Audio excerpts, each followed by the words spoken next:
تھا۔ فرعون مصر ایک ظالم اور متکبر بادشاہ تھا۔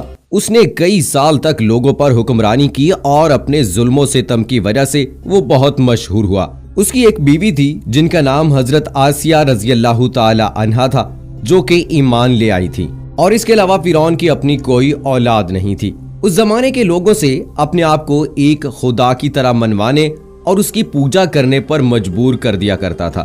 مصریوں کا خیال تھا کہ فرعون دیوتاؤں اور انسانوں کی دنیا کے بیچ کا راستہ ہے۔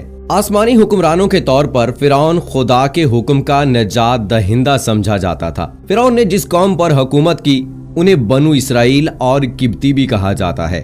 فرعون اپنی عظیم یادگاروں اور مجسموں کی تعمیر کی خاطر بنو اسرائیل پر ظلم و ستم اور تشدد کیا کرتا تھا۔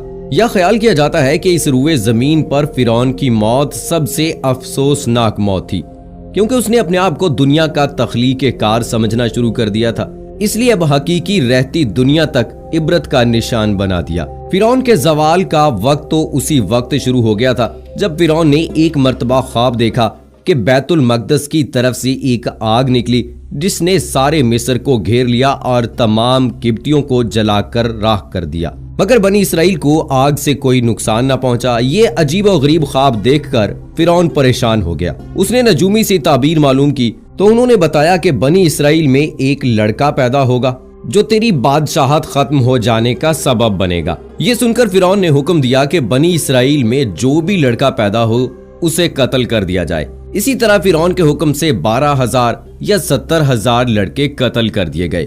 دوستو، پرانے زمانے میں مصر کے بادشاہوں کا لقب فرعون ہوا کرتا تھا۔ اسی طرح روم کے بادشاہوں کا کیسر، فارسی یعنی ایران کے بادشاہوں کا لقب کسرا تھا، یمن کے بادشاہوں کا لقب طوبہ، ترک بادشاہوں کا خاقان اور حبشہ کے بادشاہوں کا لقب نجاشی تھا۔ مصر کے جتنے بھی بادشاہ گزرے ہیں ان سب میں حضرت موسیٰ علیہ السلام کے دور کا فرعون سب سے زیادہ بد اخلاق، سخت دل اور ظالم تھا۔ فرعون کے نام کے حوالے سے اگر بات کی جائے تو اس میں اختلاف پایا جاتا ہے۔ کچھ کے قریب ولید مصع بن ریان تھا اور کچھ کے قریب ہے کہ منفتح بن رمیسس ثانی اس کا نام تھا۔ حضرت یوسف علیہ السلام اور موسیٰ علیہ السلام کے دور کے فرعونوں کے درمیان 400 سال سے زیادہ کا فاصلہ تھا۔ منقول ہے کہ فرعون زمین پر سرکشی کے ساتھ ساتھ خدائی کا دعوے دار بھی تھا۔ اس نے اپنی قوم کو دریائے نیل کے ذریعے گمراہ کر رکھا تھا، اور وہ یوں کہ جب یوم نیروز یعنی آتش پرستوں کی عید کا دن آتا اور دریائے نیل انتہائی ٹھاٹھے مارتا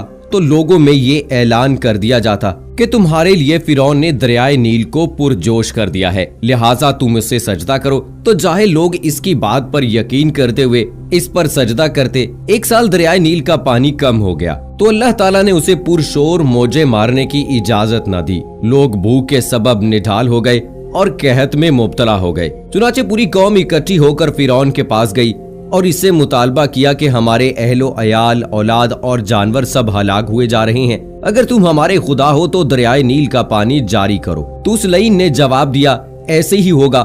پھر وہ اونی لباس کی بنی ہوئی ٹوپی اور راکھ بھری تھیلی لے کر ایک ویران جزیرے کی طرف چلا گیا جو اب تک مکیاس کے نام سے مشہور و معروف ہے، اور حکم دیا کہ اس کی رعایا اور قوم میں سے کوئی شخص اس کے پیچھے نہیں آئے گا۔ اس نے جزیرے میں داخل ہوتے ہی شاہی لباس اور سر کا تاج اتار کر اونی لباس اور بالوں سے بنی ہوئی ٹوپی پہن لی اور راکھ زمین پر بکھیر کر اس پر لوٹ پوٹ ہونے لگا اور روتے ہوئے بارگاہ الہی میں سجدہ ریز ہو گیا اور اپنا چہرہ راکھ پر لت پت کرتے ہوئے کہنے لگا، اے مالک و مولا، میں جانتا ہوں کہ تو ہی زمین و آسمان کا مالک اور اولین و آخرین کا معبود ہے، لیکن مجھ پر بدبختی غالب آ گئی۔ میں تیری نافرمانی سے سرکشی میں بہت آگے بڑھ گیا۔ تو میرا معبود ہے اور میں تیرا بندہ ہوں۔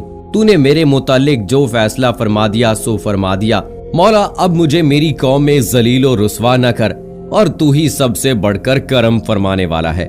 دوستو، ابھی فرعون کی بات پوری نہ ہوئی تھی کہ اللہ تعالیٰ نے اسی وقت دریائے نیل کو جاری ہونے کا حکم دے دیا اور دریا سے فرمایا کہ جہاں تک فرعون جائے وہ بھی اس کے ساتھ ساتھ چلے۔ چنانچہ فرعون اپنی قوم میں اسی حالت میں جا رہا تھا کہ دریا کا پانی اس کے دامن کو تر کرتے ہوئے ساتھ ساتھ جا رہا تھا، اور لوگ اپنی آستینوں کو پانی اور کیچڑ میں ڈبو کر خوشی سے ایک دوسرے کو مار رہے تھے۔ اس وقت سے اب تک مصر میں خوشی منانے کا یہی طریقہ رائج ہے، اور اہل مصر